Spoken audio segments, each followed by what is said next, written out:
کہ normal financing ہو جائے گی اور اس کے اندر جو ہے وہ نارمل مانیٹرنگ ہو جائے گی. اس طریقے سے سیلاب زدگان کا پیسہ تو سیلاب زدگان کو آئے گا, لیکن پہلے جو ہے وہ اس چیز کو دیکھا جاتا تھا کہ کون سی تنظیم منگوا رہی ہے, اور کسی تنظیم کا بھی آپ کو پتہ ہے پاکستان میں نارمل این جی او کا بھی تعلق کسی نہ کسی مذہبی تنظیم سے ہو جاتا ہے, اور کوئی نہ کوئی نتیجے تحریک ہوتی ہے, وہ کہتے ہیں کہیں نہ کہیں جا کے القاعدہ سے نہ مل جائے. سو یہ معاملات ایسے چلتے رہتے ہیں. لیکن اب یہ ہوگا کہ اب سیلاب کی مد کے اندر جو ہے وہ انٹرنلی جب ایف اے ٹی ایف کی گرے لسٹ سے آپ نکل جاتے ہیں تو جس مد کا پیسہ ہوتا ہے آپ نے بتا دیا, ان کے لیے کافی ہو گیا اور یہ پیسہ انہوں نے ٹرانزیکٹ کر دیا. اس سے پہلے یہ بنیادی جگہ تب پر یہ ایفیکٹ ہوتا ہے. ایون جو انسٹرومنٹس آتے ہیں باہر سے وہ بھی نہیں آ سکتے جب ہم گرے لسٹ میں ہوتے ہیں, تو وہ منگوانا بھی کافی مشکل ہو جاتا ہے. بہت سے انسٹرومنٹس ہیں, بہت سے اکوپمنٹ ہے, اس پر بھی اثر انداز ہوگا. تو ڈاکٹر صاحب یہ جو بینکنگ سیکٹر کی آپ نے بات کی کہ بینکنگ سیکٹر جو ہے وہ خود نہیں تھی, یہ میں دینا چاہتا ہوں. جیسے آپ نے دیکھا تھا کہ جہادی تنظیموں کے لیے کام کیا کرتے تھے, ایک ڈاکٹر تھے یہاں پہ جیسے گھرکی کے اندر, وہ وہاں پہ جہادیوں کے لیے جو علاج کیا کرتے تھے, نارمل لوگوں کا وہ علاج بھی نہیں کیا کرتے تھے, انکار کر دیتے تھے. تو ایسے معاملات تھے. اب پاکستان نے اور پاکستان کی فورسز نے اور پاکستان کے لوگوں نے خاص طور پہ یہ مبارکباد سارے پاکستان کو ہے کہ وہ سی ٹی ایف اور اے ٹی ایم ایل کو جو اینٹی منی لانڈرنگ ہے اس کو وہ ڈسکریج کر رہے ہیں, اور سب لوگ جو ہے وہ ان چیزوں سے ہٹ رہے ہیں اور پروگریسو پاکستان کی دیکھ رہے ہیں. وہ یہ دیکھ رہے ہیں کہ ان سیاسی جماعتوں کو اور مذہبی تنظیموں کو جو وہ اپنے مفادات کے لیے جو ہے وہ پیسہ ادھر سے ادھر کرتے ہیں, اور کسی کو کہتے ہیں کہ تم لوگ جو ہے وہ 1 کروڑ تم لے لو, 1 کروڑ تم لے لو, اور اس طریقے سے ڈسپرس کر کے پوری فلائٹیں جمع کر کے جو لے کر آتے ہیں. اور پھر اس پر کرنا کیا ہوتا ہے, انہوں نے جو کسی نے انقلاب لانا ہوتا ہے, کسی نے وہ کوئی اور انقلاب لے کر آ جانا ہوتا ہے. تو اس طریقے سے معاملات چلتے رہتے ہیں. ان چیزوں کی روک تھام ہونی چاہیے. ہمیں ٹریڈنگ کرنی ہے, ہم نے پروگریسو پاکستان بننا ہے, ہم نے اسٹرکچرنگ کرنی ہے, اور منی لانڈرنگ جو ہے اس کے بعد آپ نے ڈالر کے اوپر اثرات بھی دیکھ لیے. ابھی ہمیں اس کے اوپر بہت سختی سے عمل پیرا ہونا ہے. ان بینکس کے اوپر جو ہے وہ عدالتی کارروائی بھی کرنی چاہیے جنہوں نے ڈالر کی رقم کو جو ہے گرے مارکیٹ سے خریدا. تو یہ معاملات ان مزید کرنے چاہیے تاکہ ہم دوبارہ سے کہیں اسی طریقے سے کسی معاملے میں نہ آ جائیں. ابھی آپ نے دیکھا کہ ایشین ڈیولپمنٹ بینک نے جو ہے 1.4 صرف اور صرف آپ کو بغیر کسی پروجیکٹ کے بھیجا ہے, اور وہ سیلاب کے اندر اور باقی جو آپ کی یعنی پروجیکشنل ڈیولپمنٹ کے لیے, یعنی تاکہ آپ کی فسکل سپیس بہتر ہو جائے, نمبر 1, اور نمبر 2 آپ کا ایکسچینج ریٹ بہتر ہو جائے. یہ دو چیزوں کی اگر ایشین ڈیولپمنٹ آپ کے لیے بھیج رہا ہے تو خراج تحسین. اور Asian development bank I M F اور ورلڈ بینک کی طرح انہوں نے سب سے زیادہ پیسے دیے, لیکن آپ پہ سب سے کم آپ کے اوپر جو ہے وہ چیک اینڈ بیلنسز رکھی اور سختی. تو اس کا مطلب تو یہ ہے کہ جو ہماری جو اکانومی ہے وہ بہتر ہونے کی طرف جا رہی ہے. مطلب جو خدشہ ظاہر کیا جا رہا تھا کہ ہم ڈیفالٹ کی طرف جا رہے ہیں, تو اب اس کے بعد سے ہماری جو اکانومی ہے اس کو کہیں نہ کہیں سنبھالا ملے گا اس کا مطلب, اور ایک بہتری کی طرف جو ہے وہ ہم بڑھ سکیں گے. پاکستان جو ایک ایسی اسٹیٹ ہے کہ میں نے آپ کو جس کو کہا کہ مرنے سے پہلے کہیں نہ کہیں سے پیسہ ضرور آ جائے گا. آپ کو نہ مرنے دیں گے نہ پوری طریقے سے جینے دیں گے. یہ تو آپ ریالٹی ہے جو کہ ایک اکانومسٹ کو نہیں بتانی چاہیے. لیکن آف کورس اب جو پیسہ آ رہا ہے وہ جیسے ڈیولپمنٹ بینک کا کھل گیا, فیڈ ایف کا کھل گیا, تو یہ آپ یعنی پہلے دیکھیں نا 2018 سے معاملہ چل رہا تھا تو کھلتے کھلتے اب آ کر کھلا. تو 34 نکات کے اندر سب سے بڑا نقطہ یہی تھا کہ ٹیرر فائنینسنگ جواب پاکستان ملٹری نے دیا. اور پاکستان ملٹری کو جو ہے وہ عوام کو پتا ہونا چاہیے کہ آپ کی جمہوری حکومتیں ناکام ہوئی ہیں اس میٹر کے اندر کہ ان چیزوں کو کلیئر کر سکیں, تو وہ نہیں کر سکی کلیئر. تو ملٹری نے ایک ٹائم پر انہی ممالک نے جو یہاں پر جو ہے اس کی ساری بنیاد رکھی, یہاں پر جہاد کا ایک پورا سیٹ اپ بنایا گیا, جس طرح سے کر کے جہادی تنظیموں کو پروموٹ کیا گیا رشیا سے فائٹ کے لیے. تو اس کے بعد اس کا جو ایک بیک فائر وہ بھی ہم نے پاکستان جب آپ لینڈنگ کرتے ہیں نا, جب پیسہ آپ لینڈ کرتے ہیں, جب وہ پیسہ لینڈ کرتے ہیں, ابھی بھی میں یہ کہوں گا چاہے وہ ایشین ڈیولپمنٹ بینک ہے تو آپ لوگ پروجیکٹ کے مد میں پیسہ لیں, بالکل لیں. آئی ایم ایف سے پروجیکٹ کی مد میں لیں, پیسہ لیں, بالکل لیں.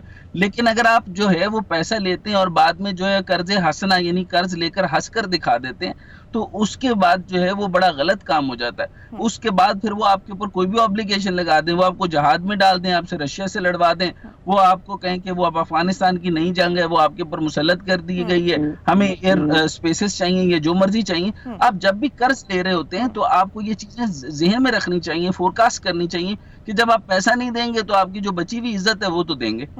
تو یا پیسہ نہ لیں یا عزت نہ بیچیں.